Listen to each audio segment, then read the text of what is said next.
Hi guys, welcome to our YouTube channel. Now we are going to just present the breeding of Murrel. That's Varal in Kerala, Viral in Tamil, and Comarado, I think, Comarado in Andhra. And basically, we are called the snakehead, Channa striata, striped Murrel. It's native to South Indian states. And we already did a video which is about how to breed, how to rear the Murrel and its fingerlings. Now I am taking the class because so many other state people requested for a class.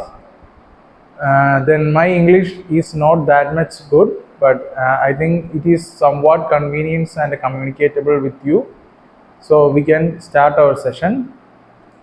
The first thing is we need to find or we need to choose the Murrel brood, male and female. How we can choose the Murrel brood? Mainly the Channa striata, native to South Indian states, having a grey shade with yellowish color on the abdomen.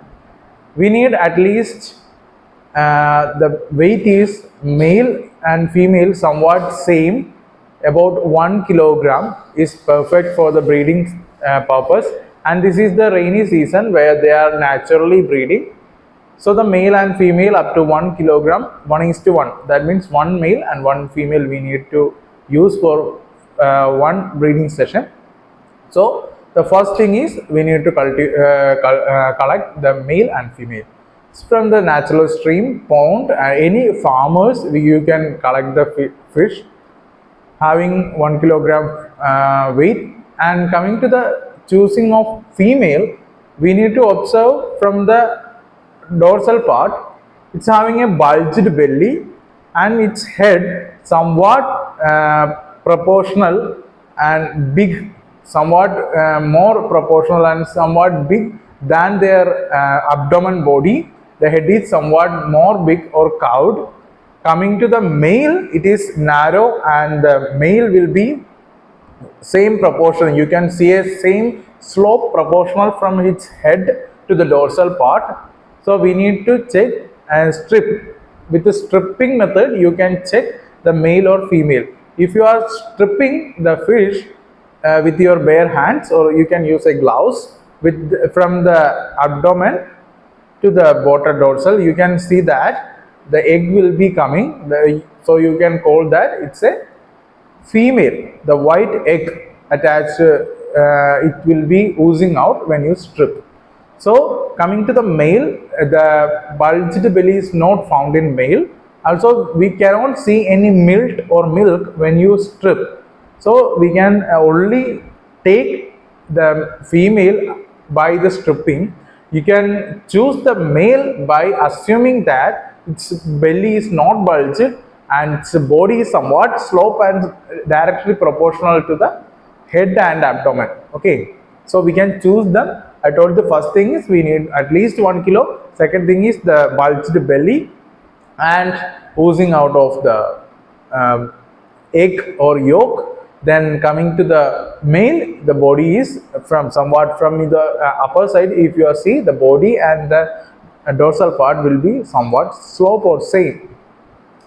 Coming to the feeding of this brood fish, the first thing is we are collected the thing. So we need to cultivate, or we need to make them somewhat energy rich or capable to breed. So we need to give some brood diet.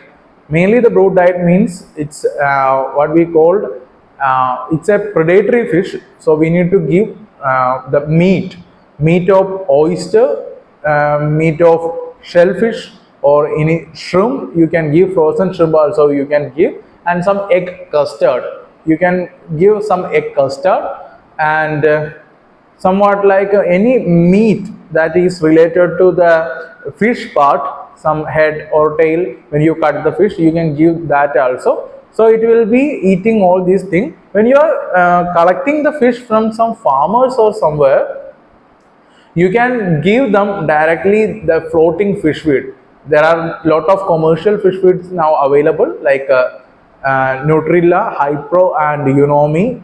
Then skirting is also, I think, it's available in India. So you can use the brood fish or brood fish feed for the diet. So when they started eating the feed, you can see that they are acclimatized. They are palatable to our condition. So we need to start our breeding purpose. So the third thing is its breeding setup. So I told you earlier that it's having a capacity to breed in an separate situation. So the third thing is the breeding setup. So it's an evolutionary fish which need a separate space like the mammals or human being for breeding purpose. Mainly it is need somewhat about the 1 meter cube area, that means 1 meter length, width and height, that's 1,000 liter. This 1,000 liter is needed for them like a home for spawning. So it's a parenting or the parenting care, the parent care fish, or which is providing a parent care for the fingerlings which is spawned. So it will take the fishes with them.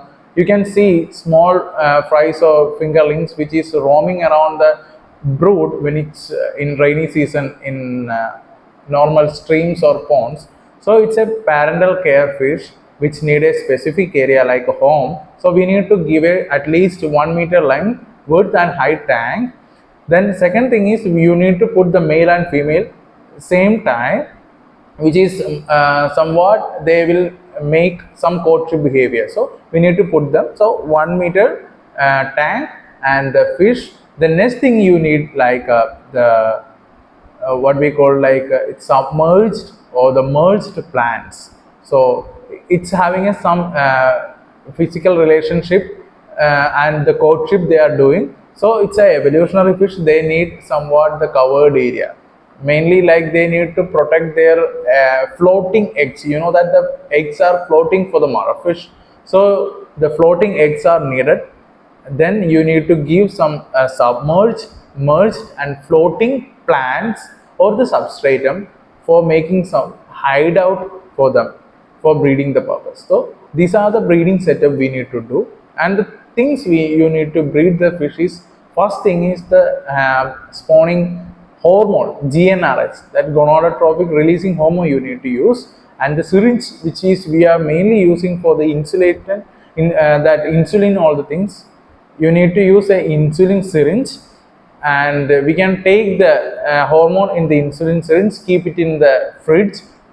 It will be, I think, so 3 or 5 years expiry date will be for the hormones.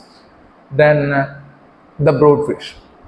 Coming to the breeding, the day time mainly not suitable for breeding purpose for the injecting or induced breeding.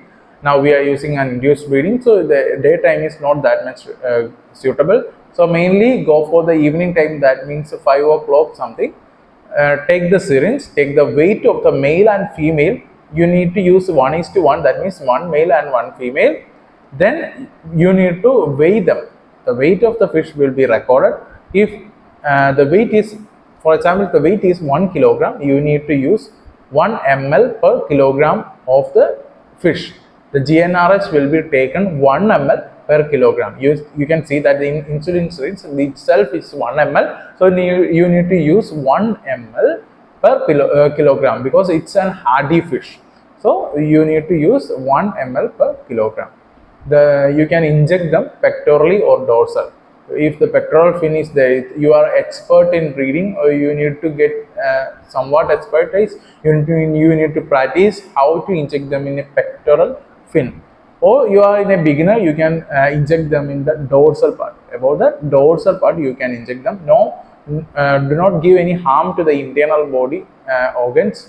So the fish will be died. So you need to give them a small injection in a acute angle, that means 45-degree angle. You need the body surface and the syringe will be in a 45-degree angle. You need to inject them and just rub the surface, then release to the water. How you can hold this fish, because it's having a mucus, so you need to use a white cotton cloth for covering its eye and just keep them on your hands or with some help of some others. So mainly this fish having a capacity to air breathe, so it will be surviving in the air or the outside of water some more time than the other fishes. So you can easily inject the fish and release to the water. So minute aeration in the corner is sufficient for them. Do not give more aeration. If the aeration is not there, it's also good. Minute aeration will be good. And you need to give submerged, merged and floating plants for the breeding purpose. You can see that in the middle of the night they will start the courtship behavior. Male and female, the same dosage you can use, like 1 ml per kilogram, and the male and female will start the courtship. If the male is very aggressive, you need to change the fish, because they will make a harm to the breeding setup. Also the male will attack the female. The second thing is, if the normal courtship will occur, that's like a X or that's a DNA like bending is the courtship behavior. They will make a courtship behavior, then the male and female will release the egg and the milk that will be fertilized inside the water, and it will be floating, and it will be collected inside the floating substratum which we provided. So this is the purpose. This is the breeding, how we are breeding the fish. So I think this video is more effective and somewhat gives some learning to some people. So share, subscribe and support.